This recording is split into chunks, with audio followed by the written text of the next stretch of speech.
everybody. Welcome to Perspectives. I'm Sam Jones. We're going to start today with Sarah Guardiola, CEO of LaunchOK. What is that? What is LaunchOK? Well, it's an organization that was created intentionally to support public schools. And that's it? Well, no. I mean, it's funding some significant programs through the public school program. Now, if you want to know how we got originally started, yes, the state legislature back in 2011 created a program that was called the Oklahoma Equal Opportunity Act. It's in a mouthful.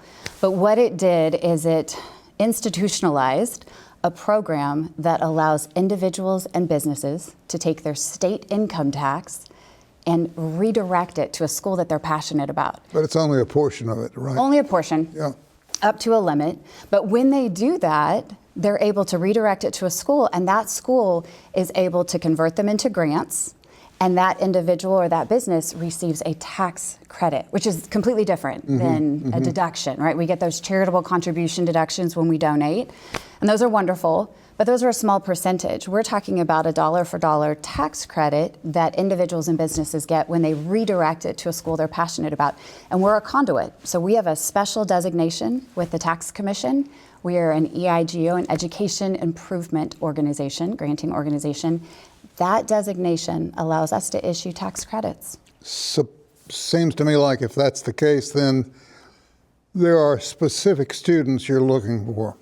Yeah, we focus specifically on STEM and aerospace, and there's a reason for that. I mean, our aerospace industry is second largest in the state, 44 billion in economic value, and right now what we're estimating is over 200,000 open positions. So we have got to provide access and resources to our kiddos at a faster pace than what we've seen in the past. And so this is what allows businesses and individuals to direct funds directly into a classroom, receive a benefit, and the students receive access and resources. So the best way I can look at it is, we originally thought when we created Launch Oklahoma that we were going to really do the carrot.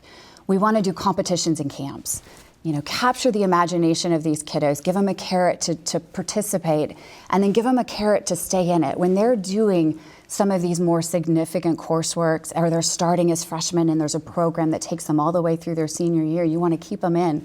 But what we found is the demand and need was so much bigger than competitions and camps. What they need are resources. They need teacher stipends. Yes, they need equipment. They need to help with designing a STEM strategy and a program.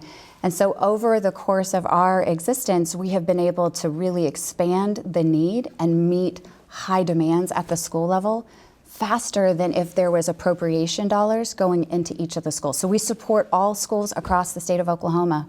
How then do you select the student?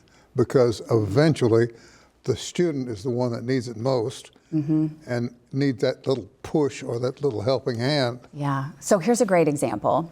Mustang Public Schools, they have an aerospace program. They began it not so many years ago, but they are looking for funding. And so they've got students that are in maintenance, repair, and overhaul. They've got students that are in an OK Fly process. Maybe they're doing drones or engineering.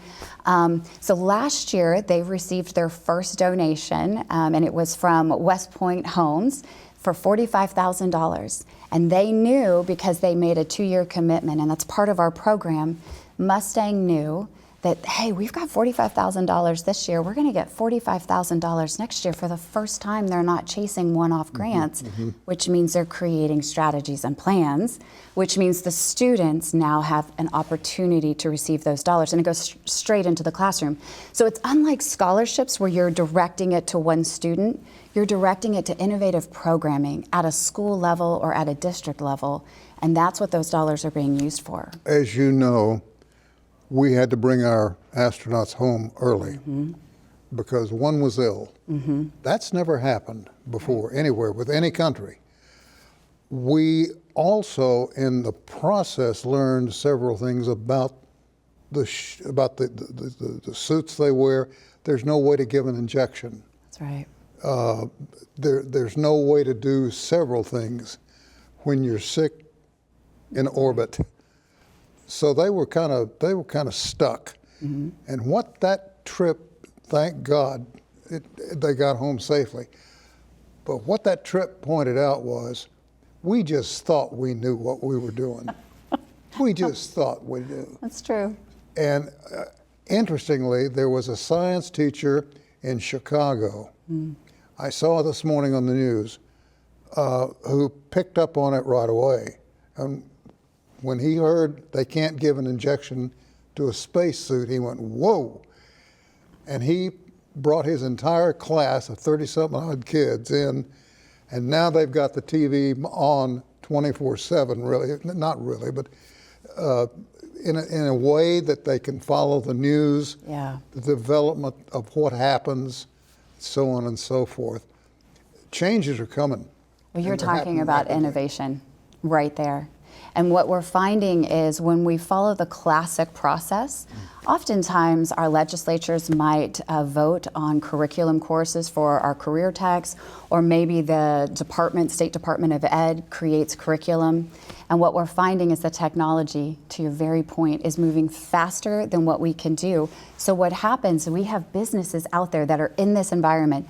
It's not just aerospace. You have engineering, technology, science, math, our medical field, right? And so what's happening is they're able to redirect dollars to their specific district, provide them with information that says, hey, I don't know if you know this, but we're getting ready to begin looking and exploring here, but we don't have students, we don't have workforce to meet that demand. Would you be open to considering this technology? One of those right now is allows students to put on VR and look at the human body and basically manually go through the process of surgery, right? They don't have that technology, but through our program, we can provide funding for it. So it goes from the business through us to the school and back out. It's the fastest way to develop workforce and it's meet happening. the demand. It's happening now, and development on this Yeah. is continuing to grow. Yeah, it's a pretty phenomenal program. So for our individuals, they can redirect $1,000. If you're filing jointly, you can redirect $2,000. But if you're a business, you are encouraged and incentivized to redirect up to $100,000 of your income tax. Not only that, you can write it off as a business expense. Strikes me the only weak link in the chain is going to be political. Actually, there's not one, and here's why. Because this program represents, the whole body of this program represents two sides of the coin.